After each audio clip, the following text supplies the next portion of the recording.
Village computer এডুকেশনে আপনাদেরকে স্বাগত। আজকে আমরা দেখব যে আমরা যখন কম্পিউটার চালাই বা ল্যাপটপ চালাই, আমরা দেখব কম্পিউটার ল্যাপটপে কত তারিখে বায়োস তৈরি হয়েছে, অর্থাৎ তার বয়স কত। আমরা বায়োসটা কত তারিখে হয়েছে সেটা কিভাবে দেখতে পাবো। দেখুন এখানে লেখা রয়েছে বায়োস ভার্সন।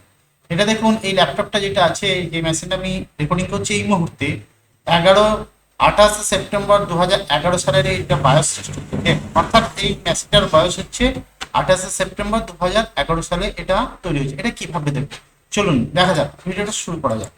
যদি ভিডিওটা ভালো লাগে অবশ্যই লাইক করবেন, কমেন্ট করবেন, শেয়ার করবেন, আর যারা চ্যানেলে নতুন এসেছেন অবশ্যই চ্যানেলটিকে সাবস্ক্রাইব করবেন।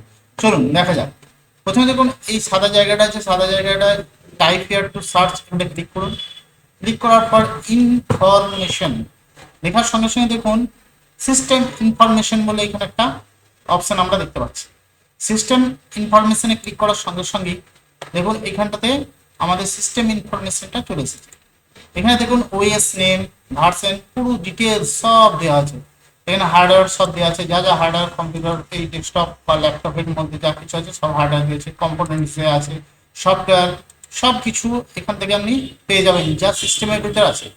এবার সিস্টেম সামারিতে চলে যান। সিস্টেম সামারিতে যাওয়ার পর একটু নিচে দিন নাম দেখুন এখানে লেখা রয়েছে বায়োস, বায়োস ভার্সন ডেট। দেখুন এখানে দেওয়া আছে বায়োস ভার্সন ডেটে, এখানে দেখুন ডেটটা দেওয়া রয়েছে কত তারিখে, 28 সেপ্টেম্বর 2011 সাল। এখান থেকে প্রত্যেকটি কম্পিউটারের বা ল্যাপটপের আপনারা ডেটটা জানতে পারবেন। এছাড়া প্রসেসর কত, যেমন প্রসেসর i5 এখানে দেওয়া রয়েছে, কত গিগাহার্টজের, কোন কোর, সব কিছু আপনি এখানে ডিটেলস, কম্পিউটারের ডিটেলসটা পুরো ডিটেলস সব কিছু আপনি জানতে পারবেন। এইভাবে আপনি নিজের কম্পিউটারটাকে চেক করে নিতে পারবেন কত সালের বায়োস সেট আপ আছে। যদি ভিডিওটা ভালো লাগে অবশ্যই লাইক করবেন, শেয়ার করবেন এবং কমেন্ট করবেন।